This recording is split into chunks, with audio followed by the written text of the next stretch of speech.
அரியாலை செம்மணி சிந்துபாத்தி மனித புதகுழி வழக்கு இன்று 3ஆம் கட்டத்தின் 12ஆம் நாள் காலை கௌரவ யாழ் மாவட்ட நீதவான் எஸ் லெனின்குமார் அவர்கள் முன்னிலையில் எடுத்துக்கொள்ளப்பட்டது. இன்று 12ஆம் நாள் அகழ்வுப்பணியின் போது மொத்தமாக 5 மனித எச்சங்கள் அகழ்ந்தெடுக்கப்பட்டிருக்கின்றன. 1 அடையாளப்படுத்தப்பட்டிருக்கின்றது.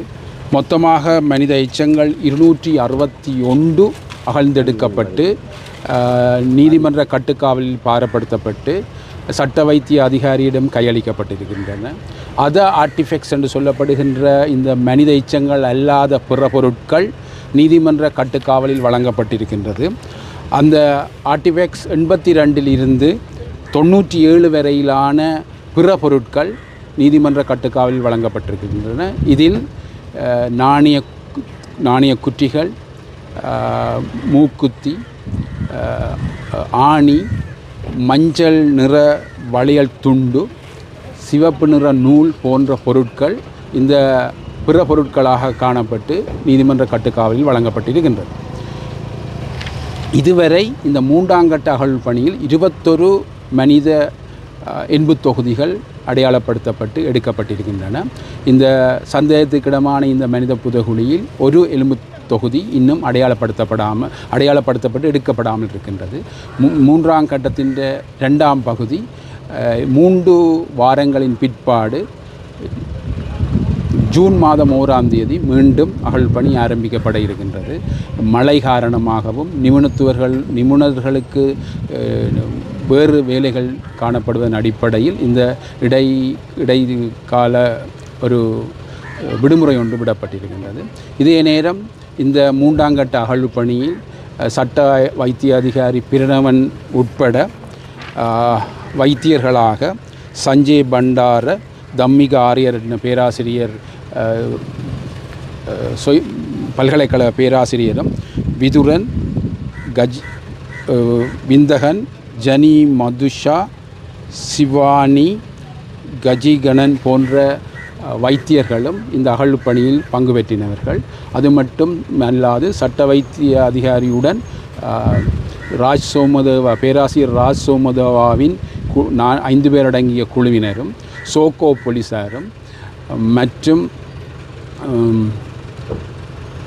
நல்லூர் பிரதேச சபை ஊழியர்களும் இந்த அகழ்வுப்பணியில் ஈடுபட்டிருந்தார்கள். அத்தோடு இந்த அகழ்வுப்பணி நடவடிக்கையை CID குற்றப்புலனாய்வு பிரிவு கொழும்பு பிரிவினரும் அவதானித்ததுடன் இதற்கான தரவுகளையும் சேகரித்து கொண்டிருந்தார்கள். இந்த அகழ்வுப்பணி அது மட்டுமல்ல, யாழ் மாவட்ட யாழ் நீதவான் நீதிமன்ற உத்தியோகத்தர்களும் இந்த அகழ்வுப்பணியில் இந்த சான்று பொருட்களை பெறுவதில், பாதுகாப்பில், நீதிமன்ற கட்டுக்காவல் வழங்குவதற்கு ஈடுபட்டிருந்தார்கள். அத்தோடு சுகாதார அமைச்சின் உத்தியோகத்தர்களும் இந்த அகழ்வுப்பணியில் ஈடுபட்டது. இன்றுடன் இந்த 3ஆம் கட்டத்தின் 12ஆம் நாள் அகழ்வுப்பணி நிறைவேறுகின்றது. மீண்டும் ஜூன் மாதம் 1ஆம் தேதி இந்த அகழ்வுப்பணி நடைபெற இருக்கிறது. நன்றி. கைப்பற்றப்பட்ட அந்த எண்பு தொகுதிகளின் ஆய்வுகளை முன்னெடுப்பதற்கு வெளிநாட்டில் முன்னெடுப்பதா அல்லது உள்ளூரிலே முன்னெடுக்க முடியுமா என்பது தொடர்பான ஒரு அறிக்கை ஒன்று நீதிமன்றம் கடந்த வழக்கு தவணை என்பது கோரியிருந்தது. அது சம்பந்தமாக ஏதாவது அதாவது இந்த அகழ்வுப்பணி இப்போது 1ஆம் கட்டம் நடைபெறுகின்றது, 1வது பகுதி. ஆனால் அந்த 3ஆம் பகுதியில் தான் நீங்கள் சொன்ன போன்று தீர்மானிக்கப்பட இருக்கின்றது. 1வது இந்த அகழ்வுப்பணியில் இருக்கின்ற சான்று பொருட்களையும் எண்பு தொகுதிகளையும் அகழ்வது நடவடிக்கை தான் இப்போது நடைபெற்று கொண்டிருக்கிறது. ஆனால் அவ்வாறான ஒரு விண்ணப்பம் செய்ததன் அடிப்படையில் அது சம்பந்தமாக பரிசீலிக்க சொல்லி நிபுணர்களுக்கு நீதிமன்றம் சுட்டிக்காட்டியது. அது சம்பந்தமான அறிக்கைகள் இதுவரை நீதிமன்ற வழக்கேட்டில் தாக்கல் செய்யப்படவில்லை. அதுக்கு அந்த காலப்பதிவு வழங்கப்பட வேண்டும். வழங்கப்படும் போது அது தாக்கல் செய்யப்பட இருக்கிறது. தொல்லியல் பேராசிரியர் ராஜ் சோமதேவா ஏதாவது அறிக்கை சமர்ப்பித்திருக்கிறார்? இதுவரை அறிக்கை சமர்ப்பிக்கவில்லை. இடைக்கால அறிக்கை சமர்ப்பிக்க சொல்லி கேட்கப்பட்டது. அவர்களுக்கான அந்த அறிக்கைகளை தயாரிப்பதற்கான கால அவகாசம் போதாமையினால் இன்னும் அந்த அறிக்கைகள் இடைக்கால அறிக்கைகள் அவர்கள் எடுத்த வேறு பிற பொருட்கள் சம்பந்தமான அறிக்கைகள் இதுவரை தாக்கல் செய்யப்படவில்லை. இந்த ஸ்கேன் பரிசோதனைகள் சம்பந்தமாக ஏதாவது? ஸ்கேன் பரிசோதனை ஏற்கனவே செய்யப்பட்டிருக்கின்றது. அந்த ஸ்கேன் பரிசோதனையில் காட்டப்பட்ட அனைத்து இடங்களும் இதுவரை அகழ்ந்து முடிக்கப்படவில்லை. ஆகவே அவை அகழ்ந்து அதற்கான அகழ்வுப்பணி முடிவடைந்த பிற்பாடு பிற இடங்களில் ஸ்கேன் பரிசோதனை செய்யாத இடங்களில் அகழ்வுப்பணி நடைபெறும்.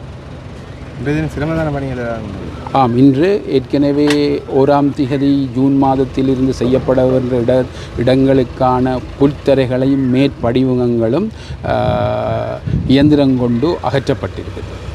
1ஆம் தேதியிலிருந்து அந்த அகழ்பணி ஆரம்பிப்பதற்கு இலவுபடுத்துவதற்காக. நன்றி.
அரியாலை செம்மணி சிந்துபாத்தி மனித புதகுழி வழக்கு இன்று 3ஆம் கட்டத்தின் 12ஆம் நாள் காலை கௌரவ யாழ் மாவட்ட நீதவான் எஸ்.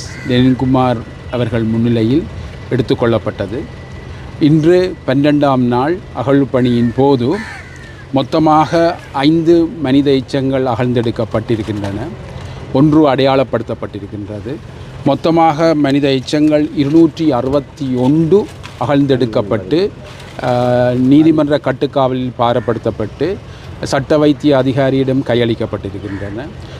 ஆர்டிஃபெக்ட்ஸ் என்று சொல்லப்படுகின்ற இந்த மனித எச்சங்கள் அல்லாத பிற பொருட்கள் நீதிமன்ற கட்டுக்காவலில் வழங்கப்பட்டிருக்கின்றது. அந்த ஆர்டிஃபெக்ட்ஸ் 82 இருந்து 97 வரையிலான பிற பொருட்கள் நீதிமன்ற கட்டுக்காவலில் வழங்கப்பட்டிருக்கின்றன. இதில் நாணய குற்றிகள், மூக்குத்தி, ஆணி, மஞ்சள் நிற வளையல் துண்டு, சிவப்பு நிற நூல் போன்ற பொருட்கள் இந்த பிற பொருட்களாக காணப்பட்டு நீதிமன்ற கட்டுக்காவலில் வழங்கப்பட்டிருக்கின்றது. இதுவரை இந்த 3ஆம் கட்ட அகழ்வுப்பணியில் 21 மனித எண்பு தொகுதிகள் அடையாளப்படுத்தப்பட்டு எடுக்கப்பட்டிருக்கின்றன. இந்த சந்தேகத்துக்கிடமான இந்த மனித புதகுழியில் ஒரு எலும்பு தொகுதி இன்னும் அடையாளப்படுத்தப்பட்டு எடுக்கப்படாமல் இருக்கின்றது. 3ஆம் கட்டத்தின் 2ஆம் பகுதி 3 வாரங்களின் பிற்பாடு ஜூன் மாதம் 1ஆம் தேதி மீண்டும் அகழ்பணி ஆரம்பிக்கப்பட இருக்கின்றது. மழை காரணமாகவும் நிபுணர்களுக்கு வேறு வேலைகள் காணப்படுவதன் அடிப்படையில் இந்த இடைக்கால ஒரு விடுமுறை ஒன்று விடப்பட்டிருக்கின்றது. இதே நேரம் இந்த 3ஆம் கட்ட அகழ்வுப்பணியில் சட்ட வைத்திய அதிகாரி பிரணவன் உட்பட வைத்தியர்களாக சஞ்சய் பண்டார, தம்மிக ஆரியர் பேராசிரியர், பல்கலைக்கழக பேராசிரியரும், விதுரன், விந்தகன், ஜனி மதுஷா, சிவானி, கஜிகணன் போன்ற வைத்தியர்களும் இந்த அகழ்வுப்பணியில் பங்கு பெற்றினவர்கள். அது மட்டும் அல்லாது சட்ட வைத்திய அதிகாரியுடன் பேராசிரியர் ராஜ் சோமதேவாவின் 5 பேர் அடங்கிய குழுவினரும், சோக்கோ போலீஸாரும் மற்றும் நல்லூர் பிரதேச சபை ஊழியர்களும் இந்த அகழ்வுப்பணியில் ஈடுபட்டிருந்தார்கள். அத்தோடு இந்த அகழ்வுப்பணி நடவடிக்கையை சிஐடி குற்றப்புலனாய்வு பிரிவு கொழும்பு பிரிவினரும் அவதானித்ததுடன் இதற்கான தரவுகளையும் சேகரித்து கொண்டிருந்தார்கள். இந்த அகழ்பணி அது மட்டுமல்ல, யாழ் மாவட்ட யாழ் நீதவான் நீதிமன்ற உத்தியோகத்தர்களும் இந்த அகழ்பணியில் இந்த சான்று பொருட்களை பெறுவதில், பாதுகாப்பல், நீதிமன்ற கட்டுக்காவல் வழங்குவதற்கு ஈடுபட்டிருந்தார்கள். அத்தோடு சுகாதார அமைச்சின் உத்தியோகத்தர்களும் இந்த அகழ்பணி ஈடுபட்டது. இன்றுடன் இந்த 3ஆம் கட்டத்தின் 12ஆம் நாள் அகழ்பணி நிறைவேறுகின்றது. மீண்டும் ஜூன் மாதம் 1ஆம் தேதி இந்த அகழ்பணி நடைபெற இருக்கிறது. நன்றி. செம்மணி மனித புதைகுழி அகழ்வு பணிகள் இன்றைய தினத்துடன் 3ஆம் கட்டத்தின் முதலாம் பகுதி நிறைவுக்கு வந்தது.